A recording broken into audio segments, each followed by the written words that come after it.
Bom, irmãos, na semana passada eu compartilhei com vocês, dentro dessa série Encontros, Desencontros e Reencontros, um texto lá de 1 Coríntios capítulo 10, versículo 13, que vai falar, na verdade Paulo está encerrando um trecho em que ele fala que a vida do povo de Deus no deserto, saindo do Egito, indo em direção a Canaã, a terra prometida, serviu e serve para o povo de Deus como exemplo para que nós não cometamos os mesmos erros e os mesmos enganos que o povo cometeu durante aquela passagem no deserto. Eu falei sobre 3 providências de Deus durante a nossa passagem no deserto. E só lembrando você, a nossa vida no deserto, ou melhor, a vida no deserto do povo de Deus naquela ocasião, naquele momento, é uma representação da nossa vida cristã. Ou seja, a nossa caminhada cristã é representada por essa figura do deserto. Nós caminhamos diariamente naquilo que lá no Antigo Testamento foi a vida no deserto. É claro que é uma representação, é claro que é uma ilustração, é claro que é uma figura, mas nos mostra muita coisa importante. E a primeira e mais importante delas é que no deserto de Deus nós podemos experimentar a providência do Senhor. Que a providência do Senhor é uma realidade que nós vivemos durante o deserto da nossa vida, durante a vida cristã. Nós não caminhamos à parte da providência de Deus. Deus não só nos deu a salvação, mas nos deu todos os meios para que nós vivêssemos a vida que Ele tem para nós, até que Ele completasse essa boa obra em nossa vida. E o nome disso é providência. Deus providenciou todas as realidades, todos os meios, tudo aquilo que é necessário para que eu e você possamos viver ainda nesta vida, ainda como seres humanos naturais que nós somos, antes de toda a glorificação e antes de todo o aperfeiçoamento que o Senhor fará em nós, para a glória de Deus. Nós podemos viver assim, nós vivemos assim, só que o símbolo disso, ou a representação disso, é um deserto. E o deserto é um lugar árido. O deserto é um lugar de muito calor durante o dia, muito frio durante a noite, é um lugar de poucas pessoas, é um lugar de poucas realidades agradáveis, é um lugar árido, é um lugar difícil. A vida cristã é uma realidade difícil. E na semana passada eu falei das 3 primeiras providências que eu queria compartilhar nesses dias com vocês. A primeira delas foi direção. Deus deu a nuvem, Deus deu a coluna de fogo, e isso simbolizava a direção que o Senhor deu para o seu povo. E nós temos a nossa nuvem, a nossa coluna de fogo, é a própria palavra de Deus que nos dá direção, é a própria presença do Espírito de Deus em nós. Nós não precisamos mais olhar para uma nuvem, para uma coluna de fogo, nós temos o Espírito Santo em nós que nos dá toda essa direção. Depois nós falamos do maná, que é o sustento de Deus no deserto, ou seja, o povo nunca dependeu para o seu sustento no deserto dos seus próprios méritos, da sua própria força ou capacidade, e isso fala do sustento da nossa vida cristã. Nós não dependemos para que nossa vida cristã seja sustentada dos nossos próprios méritos, porque o Senhor é quem nos sustenta em toda a nossa caminhada. Por fim, nós falamos da sede que o povo sentia, dessa falta de saciedade, ou melhor ainda, dessa insatisfação que a nossa sociedade apresenta para todos nós e da qual nós somos vítimas também, e aquele texto tão belo lá de Êxodo capítulo 17, que vai falar da ordem de Deus para que Moisés fira a rocha e dali vai manar, ou dali vai sair água, e essa rocha é o nosso Jesus Cristo. E a água que sai de Cristo é a água da vida, que sacia a alma de todos aqueles que caminham com Ele. Hoje eu queria continuar nesse assunto e ler novamente com você o texto lá de 1 Coríntios capítulo 13, por favor. Isso. Estou falando da providência de Deus no deserto, e o texto diz assim, não sobreveio a vocês tentação que não fosse comum aos homens, e Deus é fiel. Ele não permitirá que vocês sejam tentados além do que podem suportar. Mas quando forem tentados, Ele lhes providenciará um escape para que o possam suportar. Bom, lembrando aí que o que Paulo está falando é sobre a vida que o povo viveu no deserto, como isso representava os perigos, as tentações que nós vivemos em nossa vida o tempo todo. E o ensino de Paulo é que nós recebemos, juntamente com as tentações, que são naturais, comuns a todos os homens, o escape para que nós não cedamos a essas tentações. Em outras palavras, a providência de Deus é o recurso que nós temos para que as tentações não nos vençam, para que nós não sejamos derrotados pelas tentações que são comuns a todos os homens. E aí eu falei dessas providências que eu já citei aqui e queria continuar a história. Nós paramos em Êxodo capítulo 17, do versículo 1 a 7, onde tem Moisés ferindo a rocha e a água saindo, e ali é uma providência de Deus.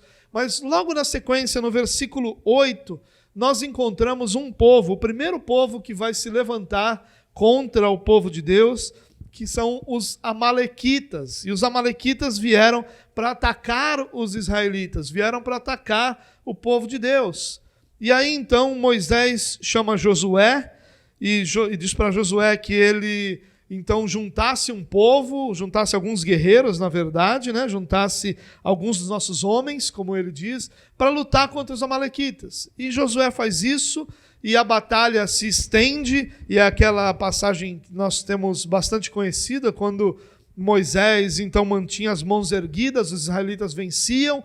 Quando Moisés baixavam as suas mãos, os amalequitas passavam a vencer, até que eles colocaram a mão de Moisés firme debaixo de pedras erguidas para que o povo pudesse vencer. E o Senhor então diz a Moisés,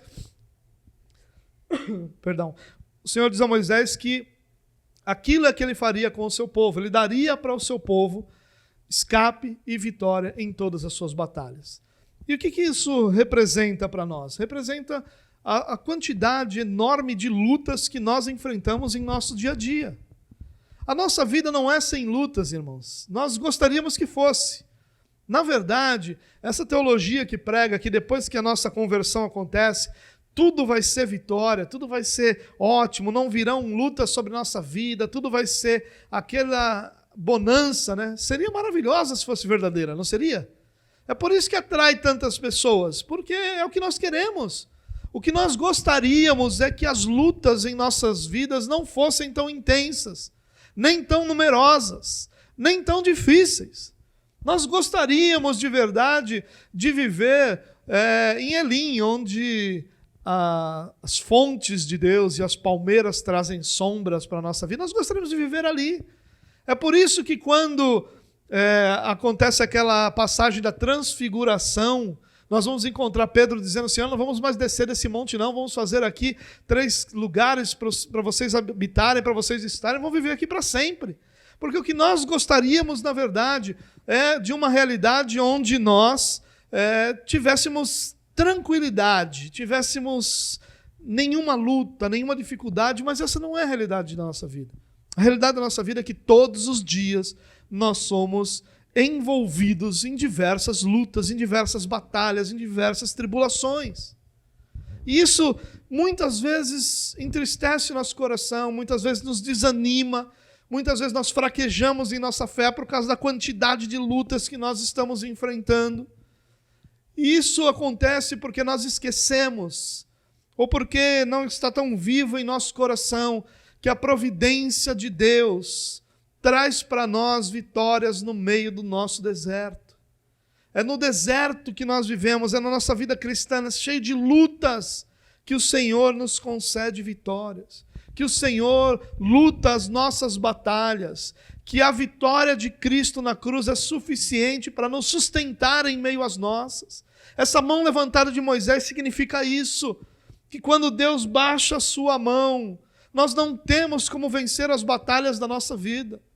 Mas sempre que o Senhor ergue a sua mão em seu favor, nós somos vitoriosos em todas as lutas e batalhas que nós enfrentamos.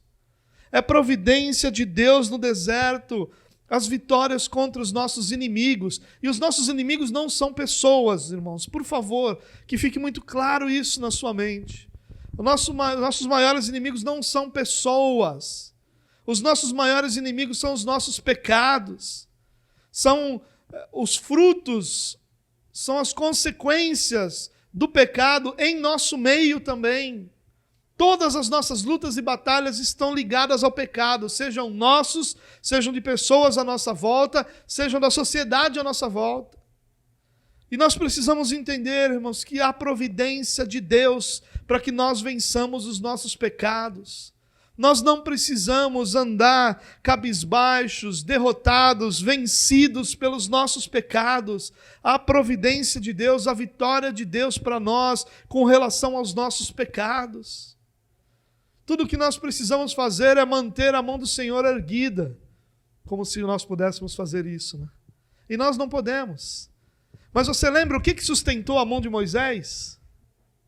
Você lembra? No texto diz assim, quando as mãos de Moisés já estavam cansadas, eles pegaram uma pedra e a colocaram debaixo dele, para que nela se assentasse. Arão e Hur mantiveram erguidas as mãos de Moisés, um de cada lado, de modo que as mãos permaneceram firmes até o pôr do sol. Moisés sentou sobre a rocha e 2 homens seguraram as suas mãos. É assim que Deus dá providência para as nossas batalhas no deserto. São pessoas ao nosso lado que sustentam a nossa mão, e é firmado sobre a rocha, que é Jesus Cristo, que nós permanecemos lutando. Nós precisamos lembrar, irmãos, que as nossas batalhas não são vencidas por nossa própria força. Ainda que quando a mão de Moisés ficasse levantada, ele vencesse, ele não tinha força para manter essas mãos levantadas o tempo todo. Ele não tinha. As suas mãos cansavam e ele baixava a mão, e aí o povo começava a ser derrotado. E aí Moisés senta sobre a rocha, é sobre Cristo Jesus que nossa vida está firmada. E 2 homens seguraram a mão de Moisés para que ela ficasse de pé. São as pessoas que Deus coloca em nossa vida, para que nós possamos permanecer lutando, firmes, vencendo as lutas que nós temos para nossas vidas. Em outras palavras, é impossível nós vencermos as nossas lutas se nós não contarmos com pessoas do nosso lado e nós estivermos firmados sobre a rocha que é Jesus Cristo. Nossa força pode até fazer com que as nossas mãos fiquem levantadas por um certo tempo, mas nunca para sempre. Nós nunca teremos força para vencermos a nossa luta sempre por nós mesmos. Nunca! Nós sempre vamos precisar da providência de Deus. E a providência de Deus é essa. Deus nos deu uma igreja, que são os irmãos que levantam as nossas mãos, que sustentam as nossas mãos, que mantêm as nossas mãos de pé.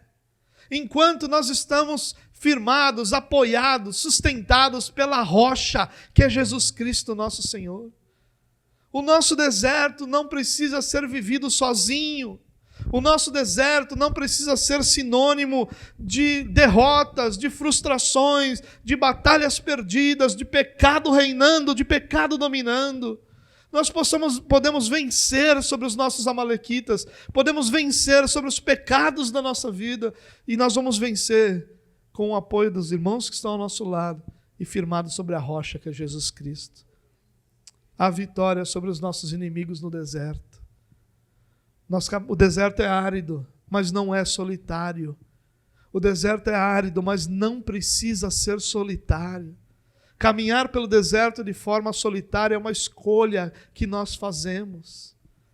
É fruto de uma compreensão errada que nós temos, de que nós podemos vencer sozinhos as nossas batalhas, e isso não é verdade. Ninguém vence sozinho. Jesus nunca enviou ninguém sozinho. Jesus sempre enviou seus discípulos de 2 em 2. Porque sozinho ninguém consegue fazer aquilo que tem que ser feito, ninguém consegue vencer suas batalhas.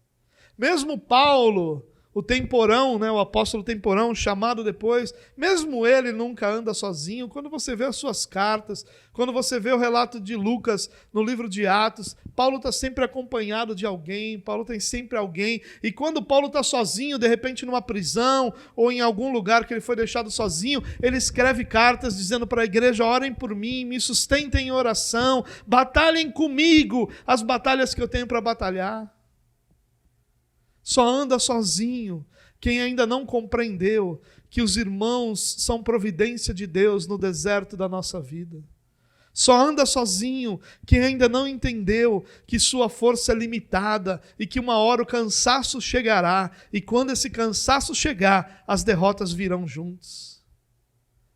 Deus tem providência para o seu povo no deserto, e a providência que Deus tem é a rocha que é Jesus Cristo, e os irmãos que sustentam os nossos braços em nossos momentos de fraqueza.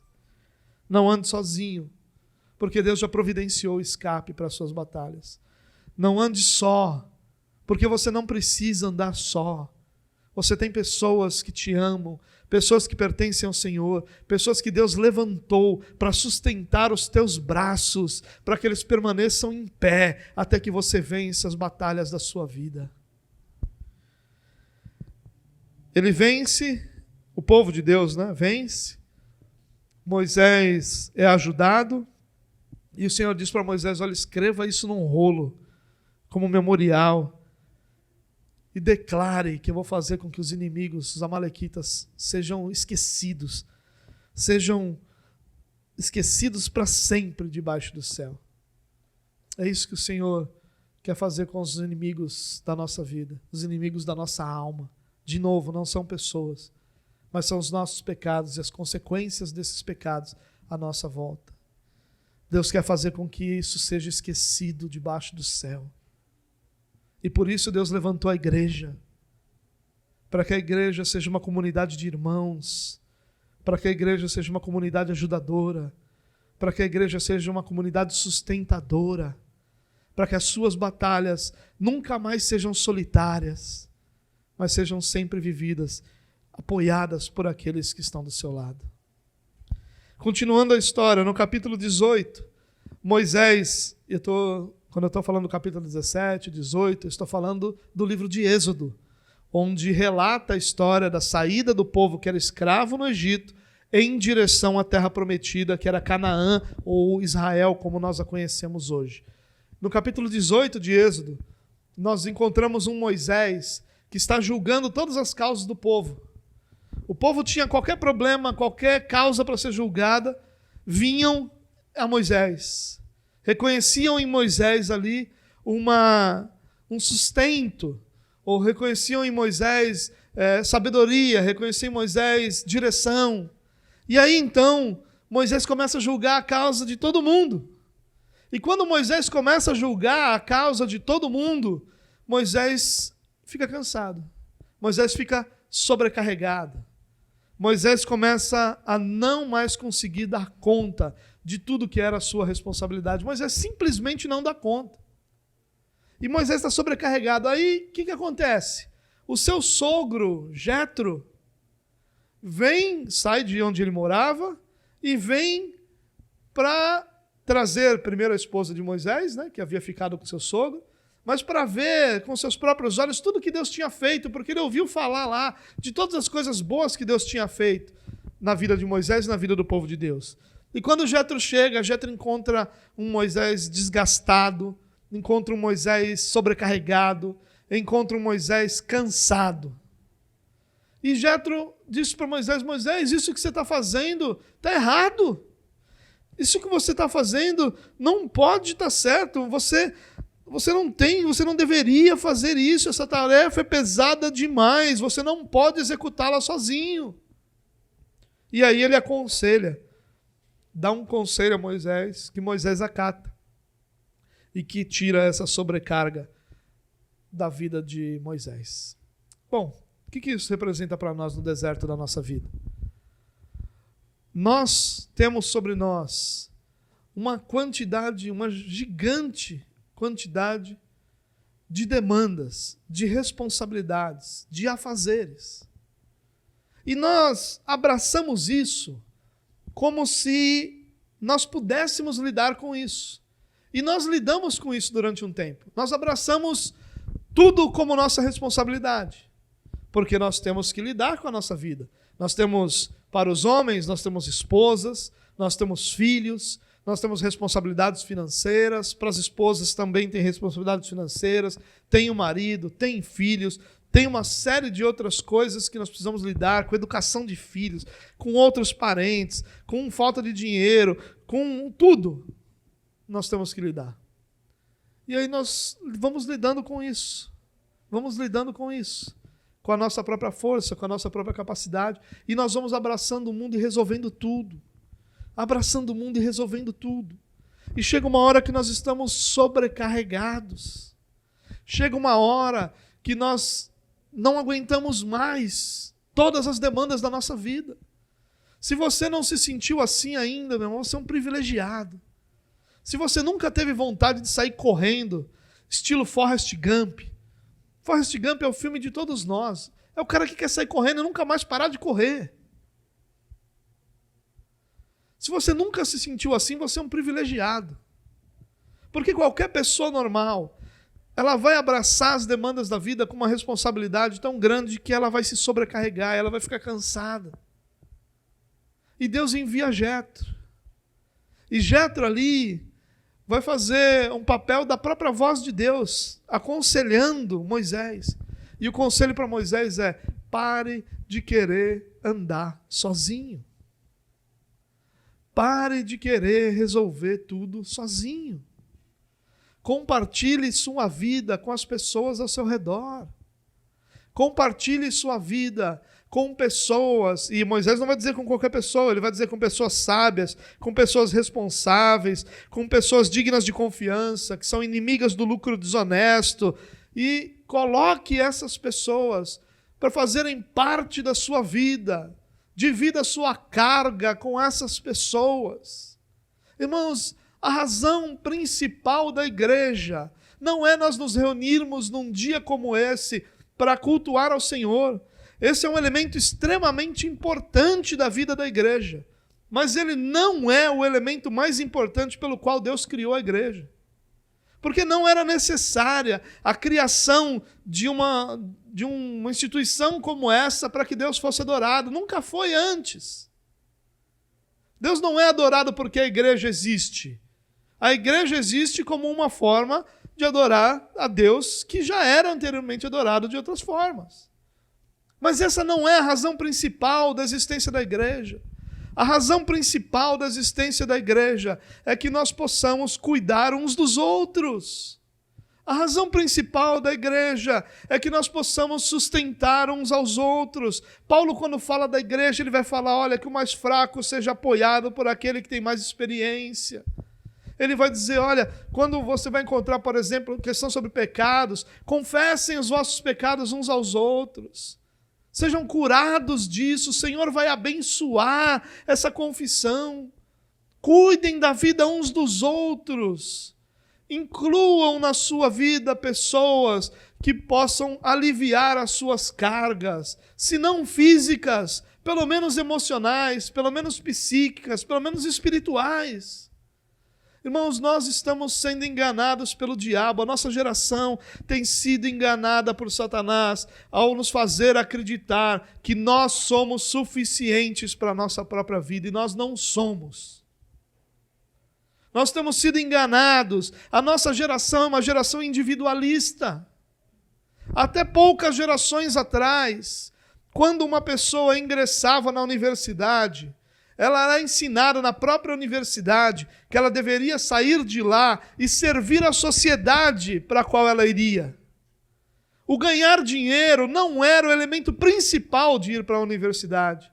O elemento principal de ir para a universidade era o conhecimento que seria compartilhado de diversas formas, dependendo do curso, com a sociedade. A sociedade era servida por aqueles que tiveram a oportunidade de se instruir. Hoje em dia, a profissão é escolhida por causa do dinheiro. Ninguém mais tem uma mentalidade de devolver à sociedade aquilo que a sociedade lhe proporcionou, que é a oportunidade de estudar, a estrutura para que estudasse. Ninguém mais acha que tem dívida alguma com a sociedade na qual ela foi criada. Cada um tem sido enganado por Satanás de forma que nós vivemos a nossa vida como se nada mais existisse ao nosso redor. E o problema de viver essa vida não é a nossa vida em sociedade, é a nossa vida como família de Deus. Nós não repartimos a nossa vida com mais ninguém. Nós não compartilhamos a nossa vida com mais ninguém. Nós não temos mais nenhuma vontade, ou não temos, melhor ainda, nós não temos nenhuma compreensão correta de como a igreja foi estabelecida para que nós dividíssemos as cargas uns dos outros. O mais forte carrega a carga daquele que está fraco. Aquele que está fraco é ajudado pelo mais forte. E quando ele é fortalecido, ele vai ajudar alguém que é mais fraco do que ele. Nós nem sequer gostamos mais desse tipo de teologia. Nós nem sequer gostamos mais desse tipo de coisa. Enquanto eu estou falando aqui, eu tenho certeza que muitas pessoas estão me ouvindo pensando, esse negócio de dividir vida, eu vou falar da minha vida com ninguém, da minha vida cuido eu. Nós chegamos ao ponto do absurdo de eu, como pastor, perguntar sobre alguma coisa, sobre a vida de alguém, e essa pessoa dizer que eu não deveria me meter na vida dela. Sabe, irmãos, 50 anos atrás, você seria chamado de ímpio por falar isso. Ímpio. A pessoa ia dizer, olha, você precisa de conversão. Não é outra coisa, você não tem Cristo. É isso que você não tem. Hoje em dia, isso é normal. Está errado. É por isso que está todo mundo sobrecarregado. É por isso que nós somos igual uma gangorra. Nós estamos lá em cima, a palavra é boa, eu estou lá em cima, passa a semana, ó.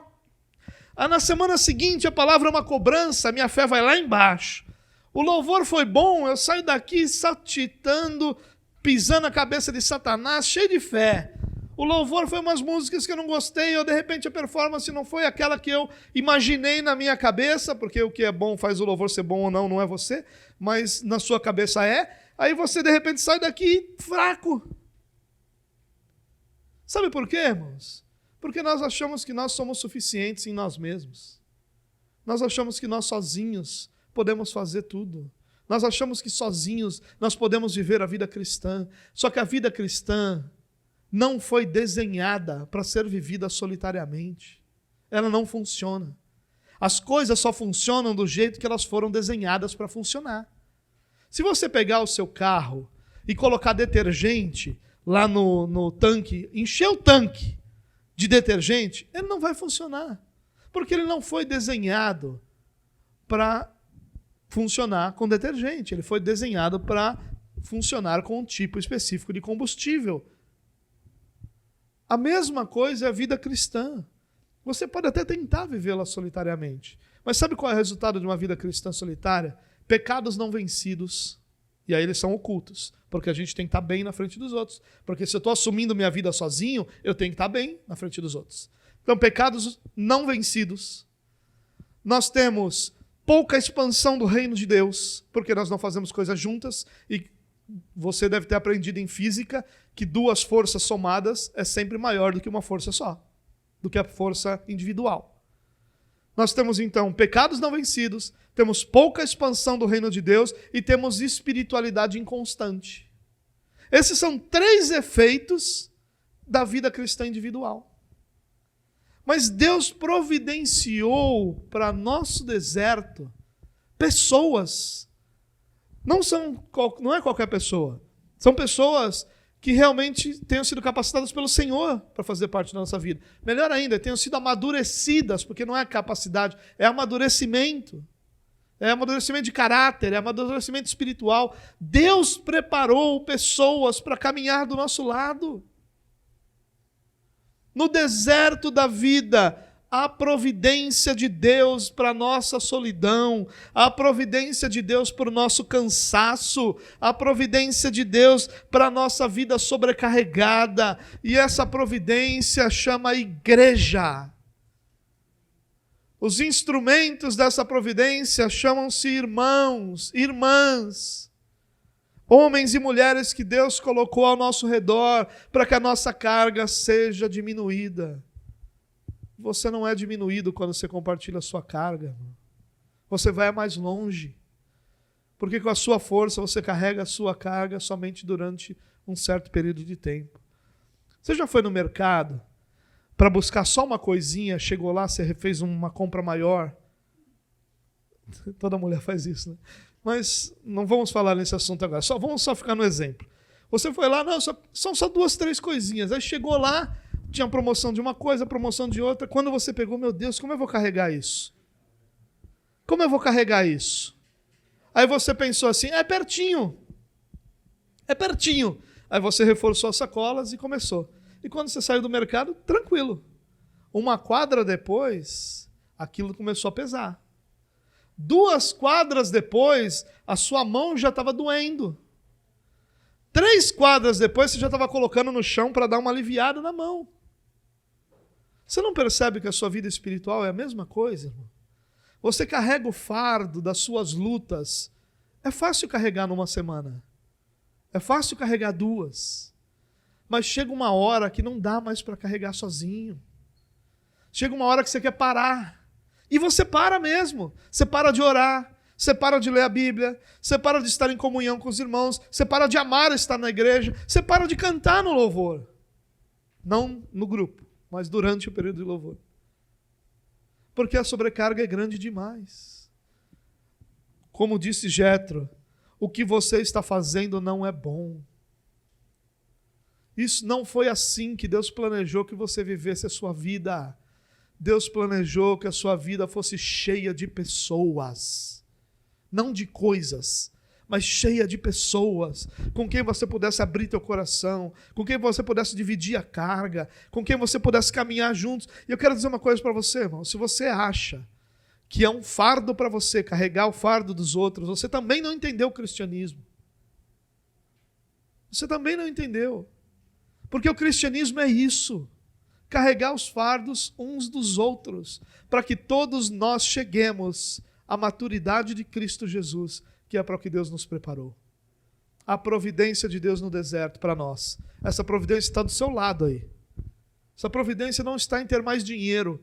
Essa providência não está em ter mais tempo. Essa providência não está em ter mais saúde. Essa providência está em repartir a carga que Deus colocou sobre a sua vida com outras pessoas que Ele já preparou para carregar com você essa carga.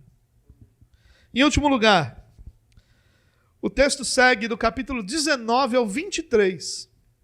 5 capítulos, cheios de lei. Só tem lei. Lei para todo tipo de realidade da vida. No capítulo 20, o mais conhecido, nós vamos encontrar os 10 mandamentos. Mas do 19 ao 23, nós vamos encontrar inúmeras leis que o Senhor estabelece para o seu povo. E sabe, irmãos, essa é a providência para aquela luta interior que nós temos, para aqueles dilemas morais que nós temos o tempo todo em nossa vida. Qualquer pessoa normal, ela está sempre vivendo dilemas morais. Não importa se o caráter dela é um caráter cristão ou não, é um caráter bom ou não, ela está sempre vivendo dilemas morais. Às vezes ela consegue responder rapidamente a esses dilemas morais, mas às vezes são mais difíceis. Essas são grandes tentações da nossa vida. Vou dar um exemplo disso. Lá onde você trabalha, todo mundo recebe uma graninha por fora. Por que eu não vou receber? É um dilema moral. Se todo mundo recebe, não acontece nada com ninguém, está todo mundo bem, eu trabalho a mesma coisa que os outros, eu faço o mesmo trabalho que os outros, por que eu não posso receber um por fora? É um dilema moral. Algumas pessoas vão responder isso rapidamente, seja com não ou com sim. Outras vão ficar sofrendo com isso. Nós temos muitos outros dilemas morais em nossa vida. Nós temos dilemas morais com aquela mocinha bonitinha que lá no nosso trabalho fica nos dando bola. O que eu faço com isso? Lá em casa, a mulher olha para mim, ela está sentada aí de novo, vem barrigudo. Aqui no trabalho, nossa, que barba bonita você tem. É só, por favor, tá? É só uma... Porque senão vão cortar minha barba hoje à noite. Mas, se eu aparecer sem barba aqui na próxima semana, vocês sabem o que aconteceu. Mas voltando à história aqui, é um dilema moral. A minha esposa está lá em casa, mas quando eu chego em casa ela está mal-humorada. Essa aqui está sempre tão cheirosinha. Lá em casa é só cobrança. tem que trocar resistência, tem que fazer aquela tomada, a máquina parou, é isso aqui, é aquilo lá, a toalha em cima da cama. Aqui no trabalho não, só tem elogios. É um dilema moral. Alguns respondem rapidamente, outros não.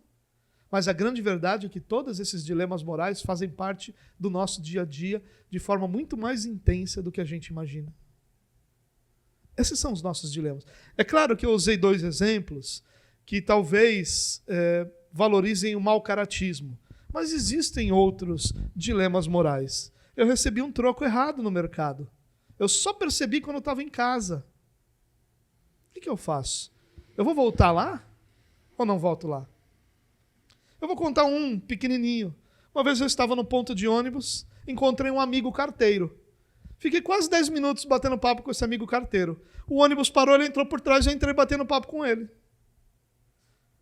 Quando ele desceu pela mesma porta de trás, eu falei, eu não paguei. Entrei por trás com ele. O que eu faço? Foi bênção de Deus? Ou eu levanto e vou lá e pago a passagem? Eu levantei e fui lá pagar passagens. Na época tinha cobrador, pra você ver como faz tempo isso. Mas sabe o que o cobrador fez? Não, tá tudo bem. Eu falei, tudo bem não, você vai virar essa roleta, senão eu viro o teu pescoço, sem vergonha. Eu levantei para pagar um negócio que eu não precisava, tu vai querer botar o dinheiro no bolso?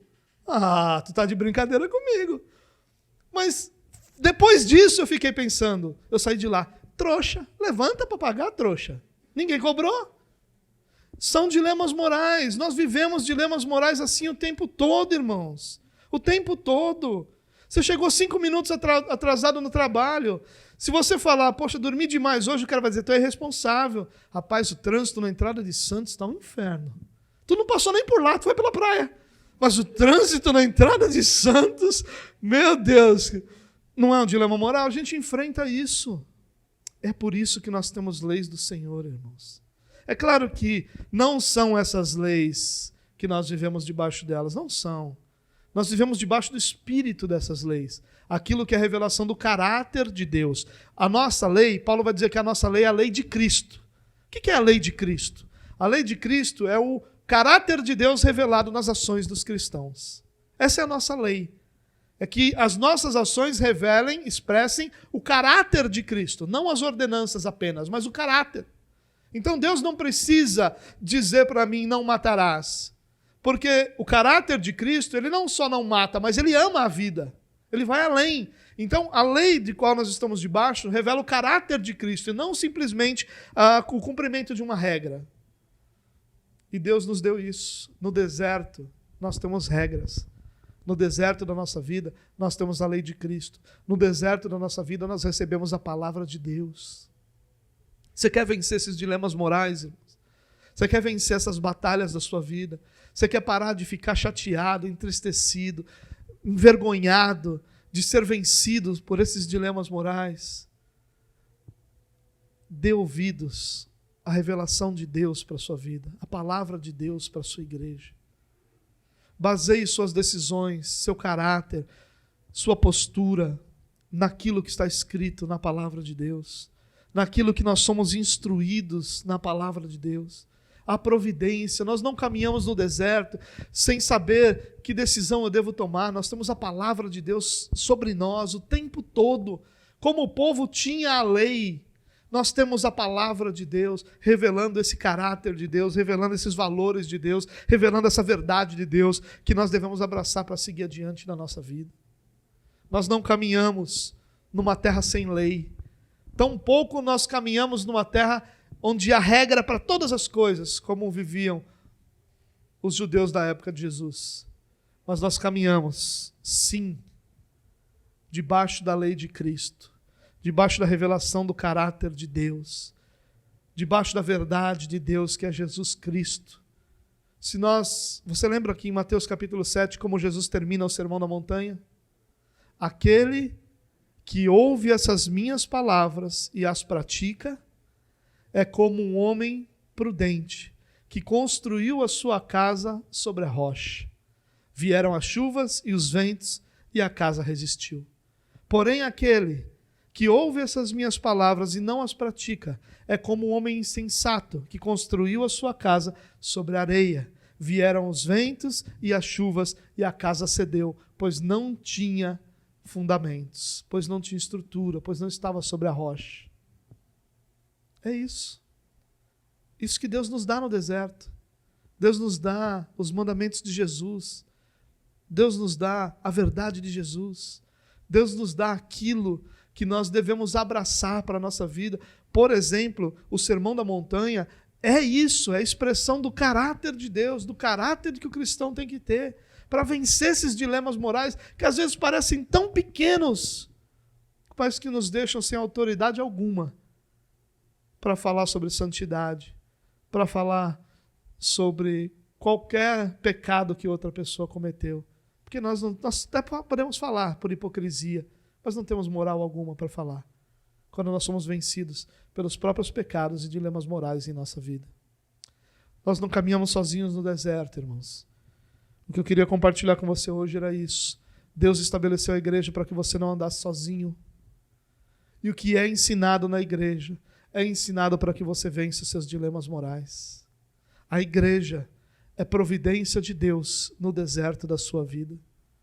A igreja é providência de Deus para todas as batalhas, lutas e dificuldades que você encara todos os dias, dia após dia, durante toda a sua vida, até que Cristo venha. Mas você não está sozinho. Você não está caminhando sozinho. Você tem irmãos, você tem irmãs que, como você, estão lutando as suas próprias lutas, mas que, carregando os fardos uns dos outros, todos os nossos fardos vão se tornar muito mais leves. Deus nos deu providência no deserto da vida, para que você viva a vida cristã para a glória de Deus, sustentado pelos seus irmãos e dirigido pela palavra de Deus, para que Ele seja glorificado, mas para que você alcance o outro lado do deserto e viva eternamente com o Senhor.